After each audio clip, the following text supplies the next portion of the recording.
Alors Jésus dit, ce que j'aime dans cette parole, c'est que c'est Jésus qui est en train de parler. Ce n'est pas n'importe qui parle. Et c'est là que je voudrais que vous vous arrêtez et que vous compreniez que c'est ni Paul, c'est ni Matthieu, c'est ni Marc, c'est ni... Voilà. Mais c'est Jésus qui parle. Alors Jésus dit à ses disciples, si quelqu'un veut venir après moi, qu'il renonce à lui-même. Ah, je reprends.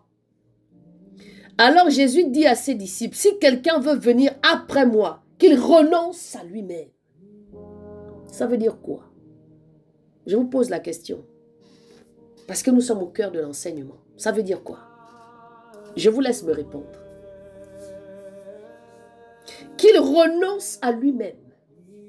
Qu'il se charge de sa croix. Vous savez, à 4 heures du matin, pourquoi je me suis réveillée? Le Seigneur est en train de me dire, porter sa croix ici, là, c'est mourir.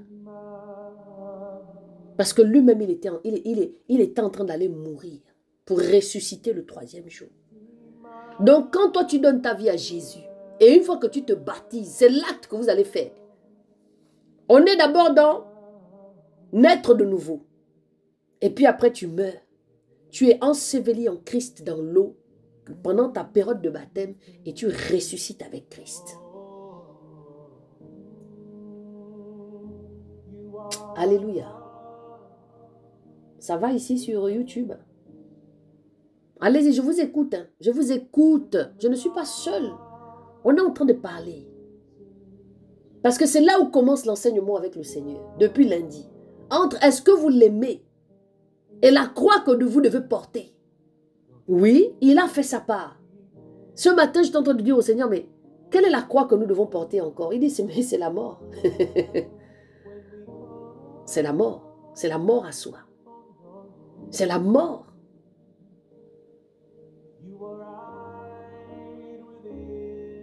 Tu peux, Carole. Tu peux. C'est la manière dont tu... On va en parler si tu veux tout à l'heure. Si tu as ce besoin-là.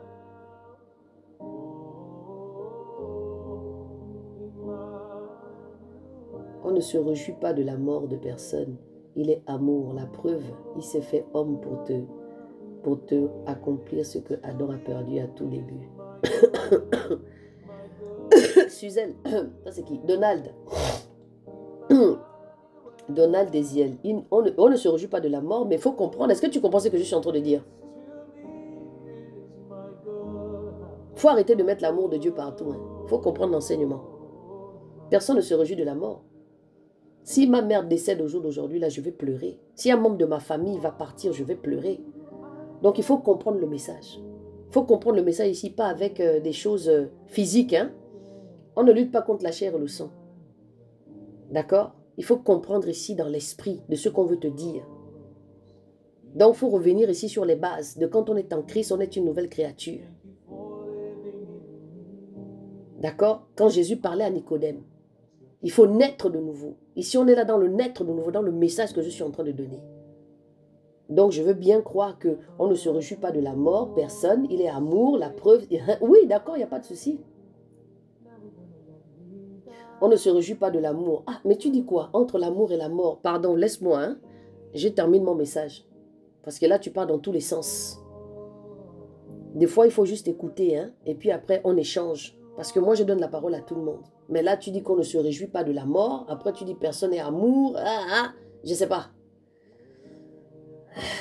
Est-ce que je te dis qu'on se réjouissait de la mort? Mais la mort en Jésus, on se réjouit parce qu'il meurt et puis il ressuscite. D'accord? Il meurt et il ressuscite. Donc, c'est-à-dire que nous aussi, quand on a choisi de marcher avec Jésus, là, on ne peut pas avoir peur de la mort, puisque Paul me dit que la mort est un gain. Pour pouvoir partir, aller le voir. Donc, sortir de ce corps-là qui nous emprisonne pour devenir des natures spirituelles. C'est pourquoi on est là. Hein? Je ne dis pas que je sais tout, hein, mais ce que je suis en train de donner là, on a quand même les preuves depuis quelque temps de ce qui se passe ici, sur EVE. Donc, s'il te plaît, va lire et puis rapproche-toi du Saint-Esprit encore pour qu'il te confirme la parole. Ce que je dis là, si tu n'es pas d'accord avec ça, va devant le Seigneur. Et puis, il va continuer à t'enseigner aussi. On ne doit plus vivre selon nos désirs, mais nous devons vivre selon ce que le Seigneur veut pour nos vies. Nous devons mourir en nous-mêmes. Nous devons donner un sacrifice pour le suivre. Alléluia! Comme tu dis, Tata, renaître de nouveau. Amen, amen, amen. Victoire EVE. Oye, oye, oye. La mort est nécessaire. Il y a des gens qui sont obligés de tomber dans des comas. Et une fois qu'ils reviennent à la vie, ils n'ont plus la même façon de vivre. Hein. Ils n'ont plus la même façon de vivre. Hein. Ils n'ont plus la même façon de vivre. Parce qu'il s'est dit, il y a quelque chose qui s'est passé. Il y a une dame hier que j'ai écouté un témoignage. Je relirai tout à l'heure, mais laisse-moi terminer ce que j'ai à faire, pardon. Parce que je lis ce que tu as dit. Laisse-moi terminer mon message, s'il te plaît. Laisse-moi terminer mon message et puis après, le débat viendra plus tard. Mais dans ton message, il y avait un peu de confusion, c'est tout. Donc, je ne vais pas chipoter, on ne va pas trop discuter, s'il te plaît. Moi, je prends des temps de partage. Maintenant, si tu veux parler, tu veux expliquer quelque chose, on se contacte différemment et puis on parle. Mais là, pardon, ne me sors pas de ce que je suis en train de faire. Laissez mourir en soi, voilà. J'ai même déjà oublié ce que j'étais en train de dire. À force d'écouter, là. On est obligé de mourir? Oui, j'ai regardé un témoignage d'une dame hier. Elle expliquait qu'elle est tombée. Avec le ski toujours. Hein. Elle était en train de faire le ski. Elle est tombée. Elle a eu un problème. Elle est tombée dans un coma. Et elle a vu certaines choses. Elle a vu son corps qui est sorti de son... Elle a vu son esprit sortir de son corps. Et puis il y a quelqu'un qui l'a touchée. Elle était perchée sur un arbre. Et quand la personne qui l'a touchée, elle est revenue dans son corps. Mais on lui a posé la question, qu'est-ce qui s'est passé alors? Qu'est-ce que tu as appris? Parce qu'elle s'est retrouvée devant un jugement. Elle s'est retrouvée devant un jugement où elle a vu sa vie défiler. Et la personne qui lui posait la question lui a dit, mais qu'est-ce qui vous a le plus touché dans ce qui s'est passé? Vous savez ce qu'elle a dit? Elle a dit, qu'est-ce qui vous a embêté dans ce que vous avez vu? Elle a dit, j'ai été embêtée de savoir que j'ai pu faire du mal aux gens. Et que je n'ai pas forcément été quelqu'un de bien et je ne savais pas que ce que j'ai fait dans mon jeune âge a pu impacter les personnes qui étaient autour de moi. J'ai dit waouh. Et ça l'a piqué. Ça l'a fait mal quand elle a vu ça. Nous sommes nombreux de fois ici à marcher seulement comme ça et puis on ne sait pas ce qu'on fait. On parle avec des gens, on a des attitudes de personnes pas normales, bizarres, impolies. Mais on croit que c'est Dieu. On croit que, bon, elle déjà n'était pas chrétienne. Après, je ne sais pas comment est sa vie au jour d'aujourd'hui. Je ne sais pas si elle est décédée parce que quand même, quand le reportage, c'est quelque chose de vieux. Voilà ce qu'elle a dit. Elle a dit, c'est quand elle s'est vue à un certain âge que les gens étaient pas contents et vexés de son comportement. Et là, ça l'a un peu titillé. Elle s'est retrouvée face à elle-même. Elle a dit, je me suis retrouvée moi-même à me voir. Comment j'ai pu me comporter. Est-ce que vous voyez?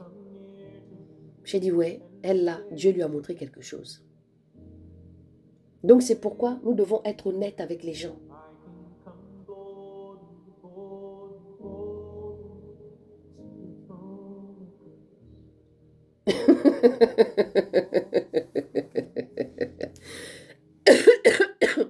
Donald, je ne sais pas si c'est la première fois que tu viens dans mon live, mais encore une fois, hein, tu sais, même ce que tu es en train de dire là, quand quelqu'un est en train de prêcher la parole, je ne pense pas que, même ça aussi tu dois le dire. Donald est en train de dire ici que je m'emporte rapidement. Il est en train de dire, mon Dieu, désolé si j'ai dérangé ton message, mais je trouve que tu t'emportes rapidement. Moi, je ne comprends pas. Ok, tu trouves, il faut que tu me comprennes. Il faut que tu comprennes dans quel état je suis. Je ne sais pas quel est ton niveau. Quel est ton niveau dans la foi au jour d'aujourd'hui? Je ne sais pas si tu es un nouveau converti ou bien tu as déjà une certaine maturité dans la parole de Dieu. D'accord? C'est qu'il faut apprendre à me connaître. D'accord? Moi, je ne cherche pas à plaire à quelqu'un. Hein, pas du tout. Je sais m'améliorer quand il faut parce que je fais beaucoup d'autocritique et c'est ce que j'enseigne. Je pense même que quand on veut dire quelque chose, quand tu vois quelqu'un qui est en train de partir dans quelque chose, il faut d'abord un peu te calmer et puis comprendre le message. D'accord? Des fois, il faut prendre le temps et puis tu écoutes. Comme tu dis que c'est la deuxième fois. Tu as dit quelque chose, je t'ai juste répondu dans ce que toi tu as dit parce que j'ai trouvé de la confusion dans ce que tu es en train de dire. C'est tout. Donc, quand tu commences à avoir ce débat, en me disant que je m'en porte un peu trop, tu veux arrêter la situation où je suis là actuellement et le message que je suis en train de donner.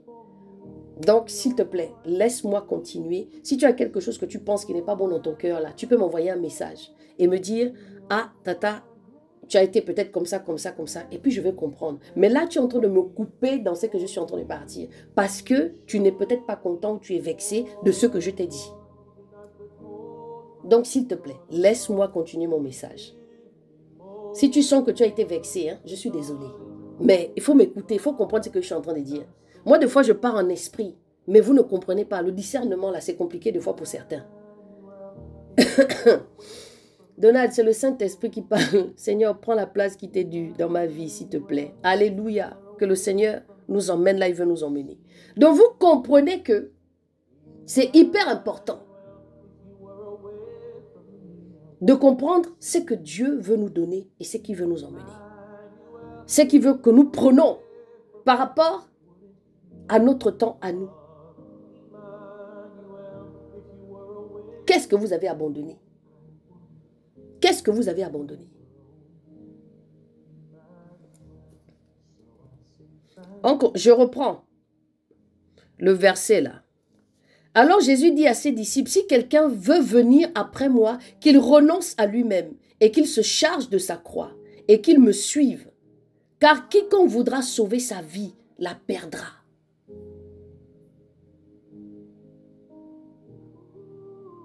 Est-ce que vous comprenez ce que le Seigneur est en train de dire?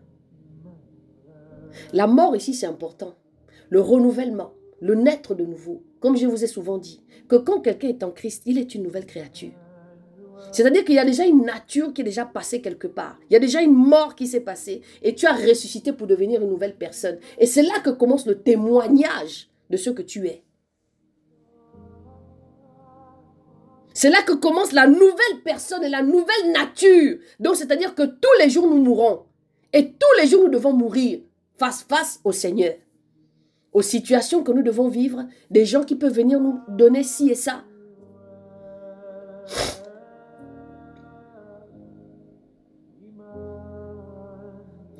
Alors Jésus dit à ses disciples, si quelqu'un veut venir après moi, qu'il renonce à lui-même et qu'il se charge de sa croix et qu'il me suive.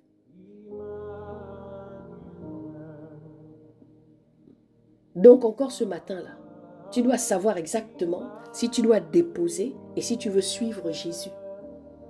Parce que tu ne peux pas suivre Jésus et puis te retrouver à aller manger ton vomi. Et puis tu dis non, moi c'est Jésus. Donc qu'est-ce que tu abandonnes au jour d'aujourd'hui pour marcher avec Jésus? Ah, Adrienne, c'est la parole, c'est moi qui est en train de retentir dans ton cœur.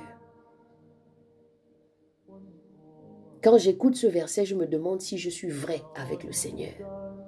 On revient toujours depuis lundi de l'autocritique que Dieu met dans le cœur de chacun de nous. Parce que ce ministère-là, c'est l'autocritique. Est-ce que moi, là où je suis là, je suis vrai avec le Seigneur? Qu'est-ce que je me suis dépouillé? Parce qu'aujourd'hui, on parle, il faut se dépouiller. Mais on se dépouille de quoi? C'est pas en enlevant le foulard, en mettant le foulard sur la tête, en enlevant les boucles d'oreilles, qu'on se dépouille. La Bible dit que chacun doit porter sa croix. Je relis encore, parce que c'est là où le Seigneur est en train de parler. Alors Jésus dit à ses disciples, si quelqu'un veut venir après moi, qu'il renonce à lui-même et qu'il se charge de sa croix et qu'il me suive. Se charger de sa croix ici, c'est de se charger de sa propre vie, de sa mort personnellement. Parce que Jésus le dit devant tout le monde, qu'il doit mourir devant tout le monde. Il ne s'est pas caché. À travers Pierre, il y a un esprit qui est rentré pour lui dire non. Il a dit non, non, non. Il ne faut pas gâter mon plan. C'est comme vous êtes en train de marcher avec le Seigneur et puis quelqu'un veut te sortir de la vision de Christ. C'est pourquoi je vous dis ici tous les jours que personne ne va me sortir de la vision de Christ. Si quelqu'un veut me sortir de la vision de Christ, je me sépare de cette personne-là. C'est ça, porter sa croix aussi. C'est-à-dire, tu sais qui tu es en Jésus-Christ. Et tu te dépouilles. et tu renonces à toi-même. C'est-à-dire que ta vie ne t'appartient plus. Renoncer à soi, ici, si vous allez regarder dans le dictionnaire, c'est chacun prend sa place avec lui-même. C'est-à-dire, vous vous abandonnez au Seigneur. C'est ce que je vous dis tous les jours. Abandonnez-vous, laissez-vous guider. C'est-à-dire que vous ne réfléchissez plus pour vous-même. Vous vous abandonnez totalement en Christ. C'est lui qui est votre pensée, votre sourire, votre manger, votre boire. C'est lui qui vit en vous. Vous l'avez laissé toute la place.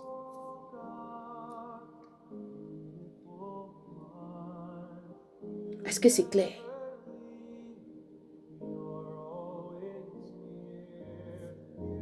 Voilà, Donald. Tom, tu as relu, non? Tu as vu que je suis quand même correcte. Moi aussi, j'ai mal écrit. Voilà. Merci. La parole de Dieu, là, c'est pas la bagarre. Est-ce que c'est clair, les bebs? Est-ce que ça rentre? Moi, j'essaye tous les jours de mourir et de laisser le Seigneur faire. C'est ce que Jean a fait. Il a dit, il vaut mieux que moi je diminue. Hein. Lui, il n'a qu'à croître parce que c'était le moment de Jésus de maintenant se révéler au monde. Est-ce que vous comprenez la révélation ici? Jésus dit, je n'avais même pas vu ça dans cet aspect-là. Jésus dit à tout le monde qu'il doit partir, il doit mourir. Il ne l'a pas caché. C'est comme vous aujourd'hui, vous connaissez le Seigneur, mais vous ne savez pas, vous ne voulez pas dire aux gens que vous êtes des disciples, que vous êtes des chrétiens. Vous cachez ça.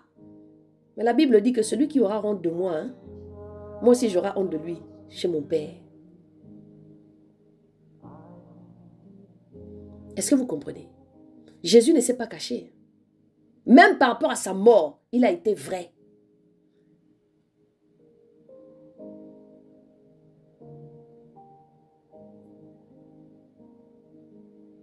Il a été vrai même à sa mort. C'est comme si moi aujourd'hui, moi j'ai compris que je vais partir un jour, il n'y a pas de souci. C'est l'héritage. Mais Jésus savait qu'il allait partir. Et il y en a qui ont essayé. Et si vous voyez même quand il arrive en haut, on l'a lu la dernière fois. Il y a un soldat, non, il y a quelqu'un qui vient couper l'oreille. Qu'est-ce que Jésus fait? Il dit non, il ne faut pas faire ça. Il ne faut pas éloigner la coupe là. Parce que personne ne devait interrompre. Ou on devait l'attraper là. Personne.